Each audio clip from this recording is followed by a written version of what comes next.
E para falar sobre inteligência artificial, recebemos aqui ao vivo no estúdio o professor da Faculdade de Engenharia Elétrica da UFA, Alexandre Cardoso.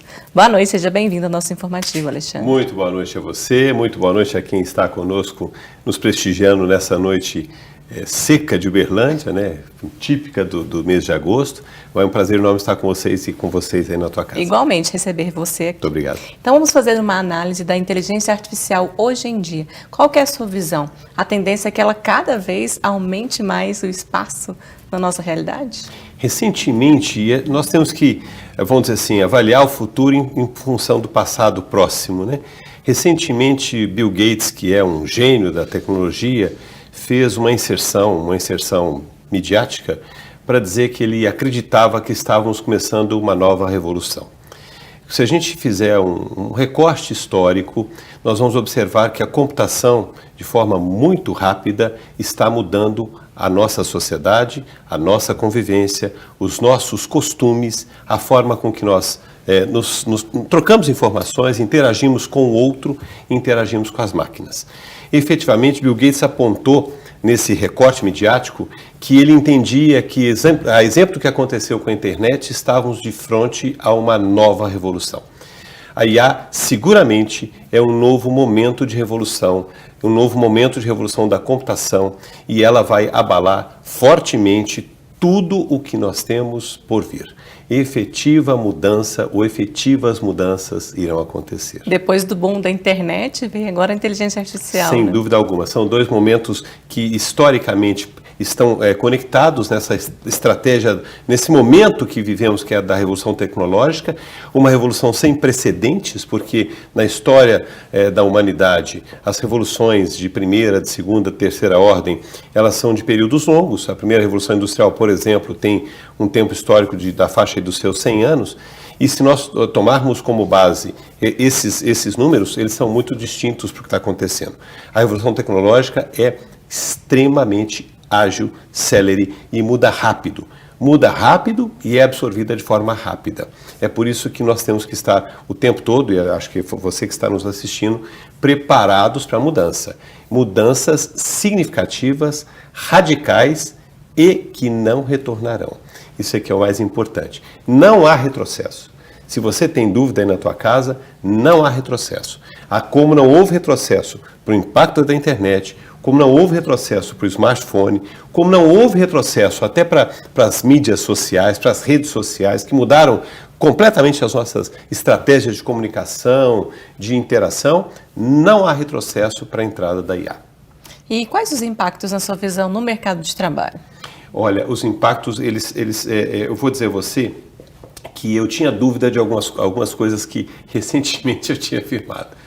Numa outra oportunidade, também num canal aqui de Uberlândia, eu teria dito e disse que algumas profissões vão desaparecer. E é claro que isso não só causa inquietação, mas indignação, também, insegurança, né? Você trouxe esse tópico há pouco, mas ela nos tem que fazer com que façamos uma reflexão.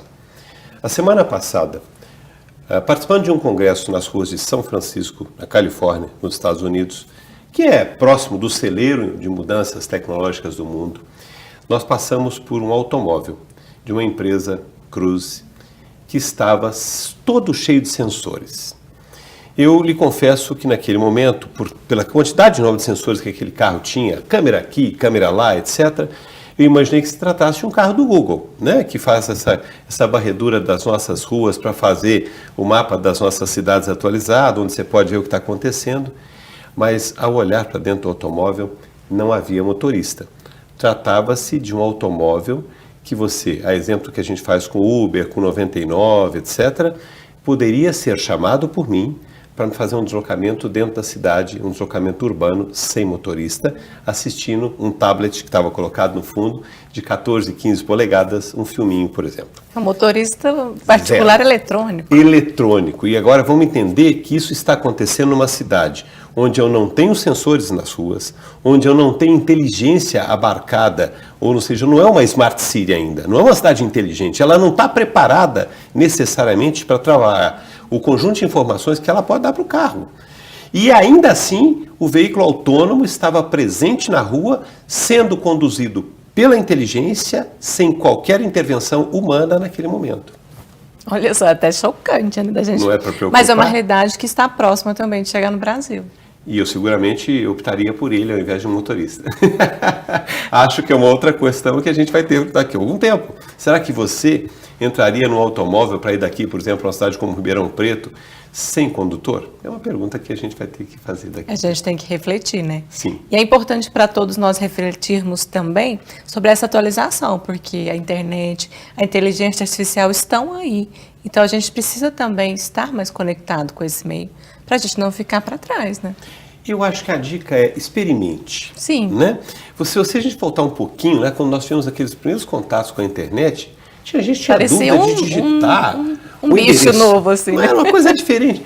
Eu vou digitar esse endereço onde eu vou parar. Então, o nosso processo de curiosidade, ele era por vezes abafado por erros do computador. Nossa, perdi tudo, etc. Experimente. Entre num desses distintos chats de inteligência artificial, notadamente o mais citado é o chat GPT. Sim. Faça uma inscrição com o seu e-mail institucional, do Google, qualquer um deles. Experimente. Faça a experienciação. Trate aquele momento ali como um momento de aprendizado. E você vai se deparar com um resultado que, no mínimo, vai lhe encantar. Se não assusta, encanta. Porque, efetivamente, o que você tem hoje com esses primeiros canais de contato da IA já são muito bons, já são muito interessantes. E essas tecnologias facilitam muito também o nosso dia a dia. Imagine você que nós tivéssemos que fazer, e aqui eu vou pedir licença aos profissionais da saúde, mas um diagnóstico de contraste.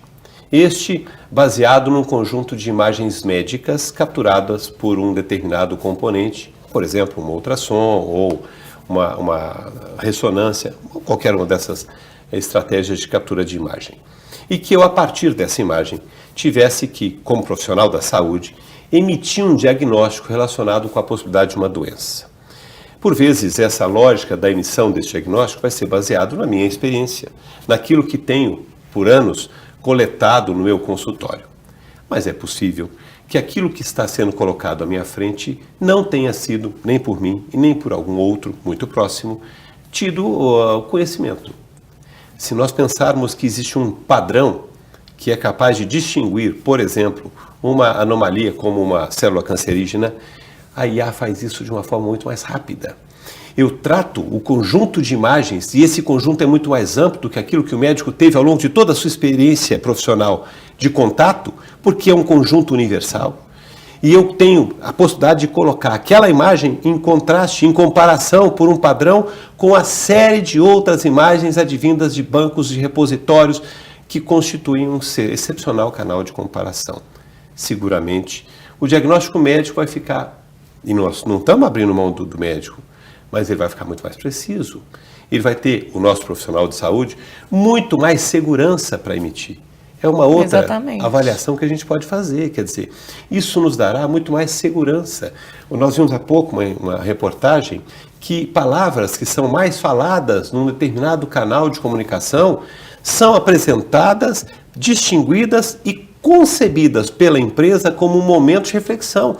Onde é que nós estamos errando? Né? Onde é que nós estamos? O que é que o nosso cliente, aquele que liga para nós, quer falar conosco? É um diagnóstico digital ali. É um diagnóstico digital. E observe que muitos dos nossos momentos envolvem padrões. Né? Você pode imaginar, puxa, mas eu vou dirigir numa cidade.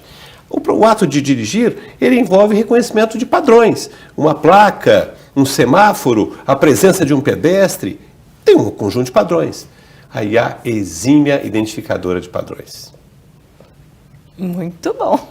E agora com 5G também facilita tudo Mais ainda. Mais ainda. Olha, o pressuposto é vamos e temos de estar o tempo todo conectados. Essa estratégia da conexão, ela não pode mais ser um privilégio. Ela tem que ser uma condição sine qua non para a existência, para o nosso caminhar, para o nosso dia a dia, para a nossa rotina.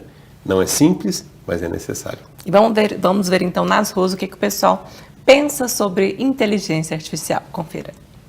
Uso praticamente o dia todo dia, né? A gente depende dela hoje em dia, né? Tablete celular aí, tablet. Hoje em dia eu utilizo para poder tirar minhas dúvidas, essas coisas em questão, tipo algum trabalho da faculdade, por exemplo, se eu estou com alguma dúvida e o professor não está do meu lado no momento, eu utilizo ela para isso. Eu sou da era analógica, deu para perceber, não? Eu ainda não uso a inteligência artificial.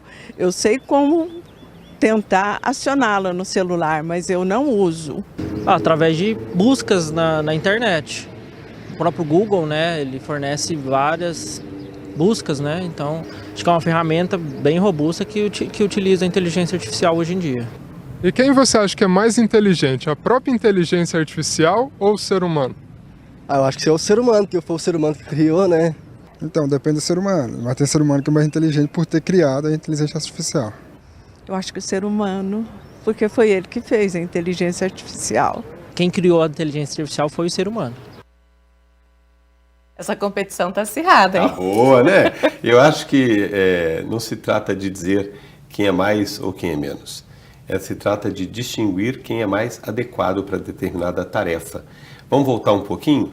Será que nós teríamos condições, como seres humanos, de puxar uma locomotiva repleta de vagões atrás? A Revolução Industrial mostrou que era possível fazer isso com a máquina. Os aviões também. Os aviões. Né? Então, não é que você é mais ou é menos inteligente.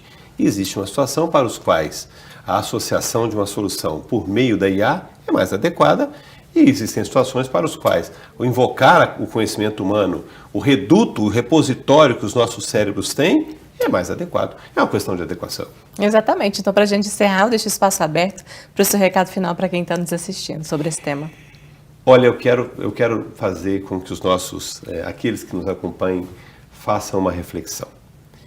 Recentemente, e a gente pode ter, vivi isso muito mais que a Larissa, as nossas distinções sociais eram de educados, não educados, alfabetizados, não alfabetizados.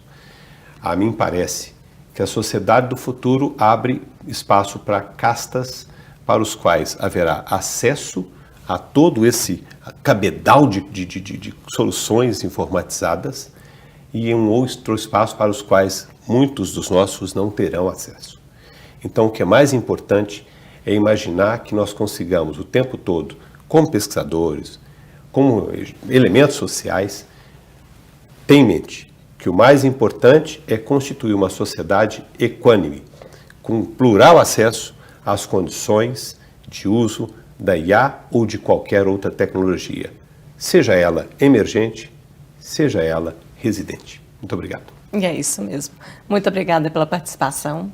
Obrigado, pelas informações. Vai voltar aqui para falar mais sobre esse assunto. Quando você mandar. Muito obrigado. Muito obrigado a todos vocês. Boa noite.